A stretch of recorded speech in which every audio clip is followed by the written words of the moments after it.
Jadi orang yang bertobat dan beristighfar kepada Allah Subhanahu wa taala, Allah berikan dia sukses di dunia. Allah mudahkan urusannya. Orang yang sering beristighfar, kalau dia berdakwah insyaallah dimudahkan dakwahnya.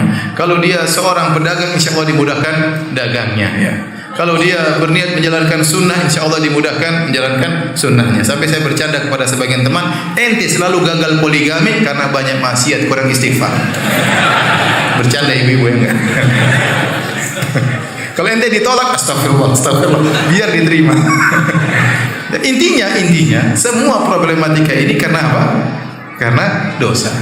Antum yakin atau tidak? Yakin, sudah itu karena dosa. Ma asabaka min sayyi'atin fa min nafsik. Apapun keburukan yang menimpamu karena kesalahanmu. Baik, ini di dunia Allah berikan ketenangan, Allah berikan solusi. Terlebih lagi di akhirat. Terlebih lagi di akhirat. Kalau seorang bertobat kepada Allah Subhanahu wa taala, maka Allah akan ampuni dosa-dosanya sebanyak apapun. Sebanyak apapun, sebanyak ya buih di lautan, sebanyak ya tetesan air hujan, sebanyak jumlah butiran pasir di alam semesta, sebesar bumi ini. Kalau kamu bertobat, Allah akan ampuni dosa-dosamu. Mudah bagi Allah. Tidak ada dosa sebesar apapun di hadapan Allah jika seorang bertobat. Karena Allah Ghaffar, Allah Maha Pengampun. Allah Ghafur, Allah Ghafir. Sebanyak apapun dosa dilakukan, kalau dia bertobat diterima oleh Allah. Berulang-ulang 1000 kali dia lakukan, Allah akan ampuni. Ya.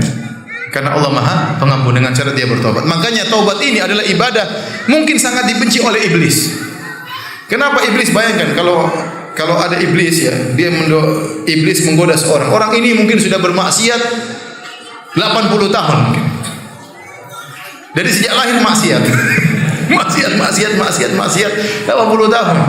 Iblis sudah sangka ini jadi teman saya nanti di neraka. Oh, 80 tahun maksiat, syirik, musyrik, bunuh orang semuanya. Begitu umur 81 dia bertobat. Gagal enggak iblis? Di mana enggak nyikir? Kurang ajar nih orang. Di ujung-ujungnya malah bertobat. Allah ampuni seluruh apa? Dosa-dosanya. Ya. Dia didapatkan husnul khatimah, ya. Anugerah dari Allah Subhanahu wa taala. Makanya di antara keistimewaan taubat, seorang kalau bertobat dosanya diampuni sebesar apapun, sebanyak apapun, ya. Allah Maha Mengampuni. Makanya di antara ayat dalam Al-Qur'an, ya, wa ahlut taqwa wa ahlul maghfirah. Dia adalah Allah ahlul maghfirah, yang ahli untuk memaafkan. Itulah Allah Subhanahu wa taala. Kalau kita tidak pantas untuk dimaafkan, Allah bisa memaafkan. Yang penting ente minta maaf. Mungkin kita tidak pantas untuk dimaafkan, benar, dosa terlalu banyak, maksiat terlalu berulang-ulang. Maksiat, tobat kembali lagi, tobat kembali lagi, tobat kembali lagi. Tidak pantas. Kalau kita hukum dunia ini tidak pantas untuk diampuni. Ini kurang ajar. Sudah saya ampuni, ngulangi lagi. Kita kalau punya anak buah nyolong, kita ampuni. Nyolong lagi kira-kira gimana? Kita ampuni? Enggak. Kita panggil polisi. Saya ampuni engkau di penjara. Allah Subhanahu wa taala tidak demikian. Maksiat kembali lagi, tobat. Maksiat lagi, tobat lagi. Tidak pantas untuk diampuni, tetapi Allah huwa ahlut taqwa wa ahlul maghfirah. Allah ahli untuk mengampuni. Ya. Makanya seorang penyair pernah berkata, in azumat dzunubi kasratan wa laqad alimtu bi anna afwaka a'zamu. Ya Allah, meskipun aku tahu dosaku begitu banyak, tapi saya tahu ampunanmu lebih banyak daripada dosa-dosaku. Jadi di antara keistimewaan taubat menghapuskan seluruh dosa-dosa yang telah lalu. At-taibu minadz-dzam kama la dzamba lahu. Seorang yang bertobat dari dosa seperti tidak pernah melakukan dosa. Contoh nyata seperti penyihir Firaun. Antum lihat kisah penyihir Firaun menakjubkan. Mereka kerjaannya tukang sihir. Tukang sihir musyrik atau bukan? Tukang sihir kerjanya bekerja sama dengan setan atau tidak? Iya, kerjaannya begitu. Profesinya cari duitnya jadi penyihir. Puluhan tahun jadi penyihir. Kemudian diundang oleh Firaun, diundang untuk duel sama Nabi Musa alaihissalam. Maka datanglah mereka berbondong-bondong semangat dengan niat yang buruk untuk mengalahkan Nabi Musa. Bahkan mereka mengatakan bi'izzati Firaun, demi keperkasaan Firaun, waktu mereka berduel dengan Nabi Musa. Inna lana la ajran in kunna nahnul ghalibin. Mereka berkata, wahai Firaun, kalau kami menang, apakah kami dapat upah? Kata Firaun, iya, bahkan kalian akan menjadi minal muqarrabin. Bukan cuma dapat upah, dapat jabatan. Bayangkan betapa semangat para penyihir tersebut. Makanya mereka datang rame-rame, bekerja sama dalam kesyirikan, ya, bersabar menghadapi Nabi Musa. Mereka kumpul rame-rame, duel sama Nabi Musa. Bayangkan puluhan tahun kerjaannya penyihir, datang jauh-jauh untuk melawan utusan Allah, untuk berperang melawan Nabi Musa utusan Allah. Bahkan sudah minta jabatan kepada Firaun. Begitu mereka duel, mereka kalah.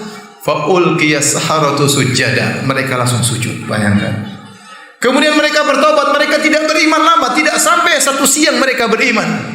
Dibunuh oleh Firaun. Ya. Firaun mengatakan, apa kalian beriman sebelum aku izinkan kepada kalian?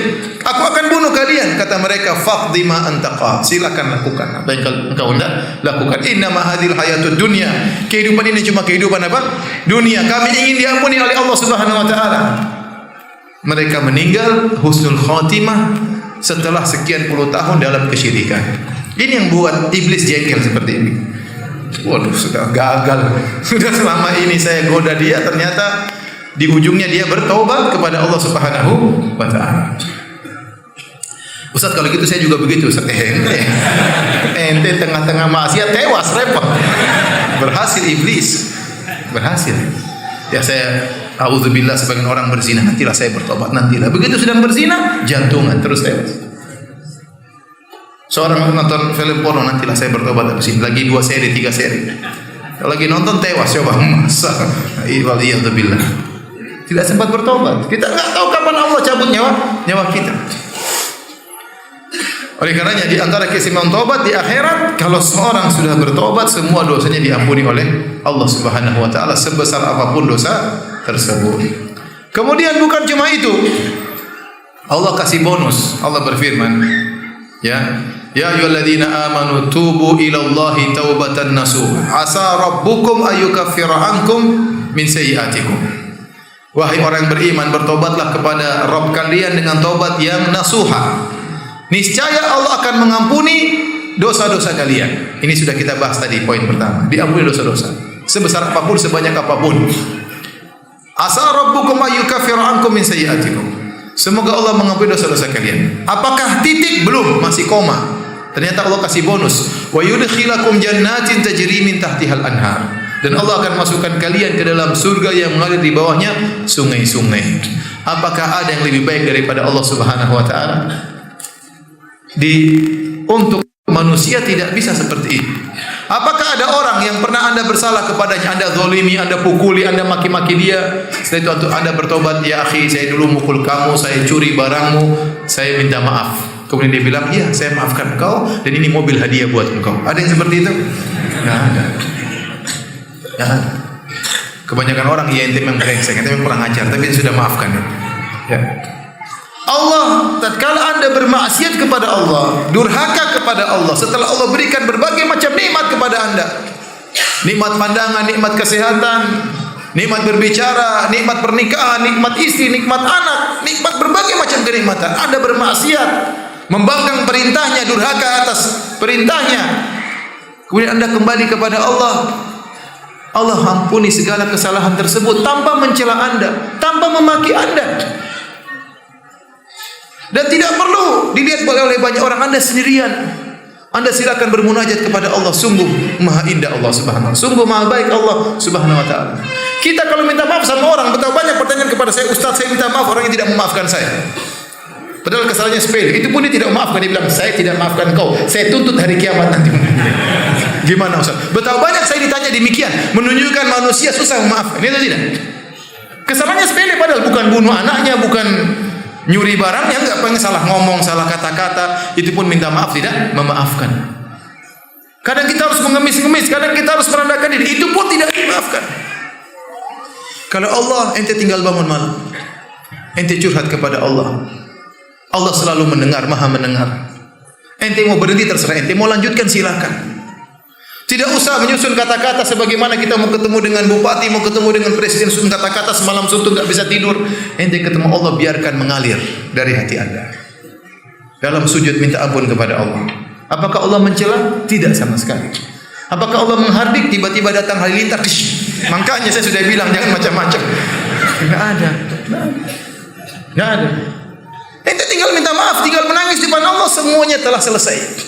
Bukan cuma itu, dikasih bonus surga.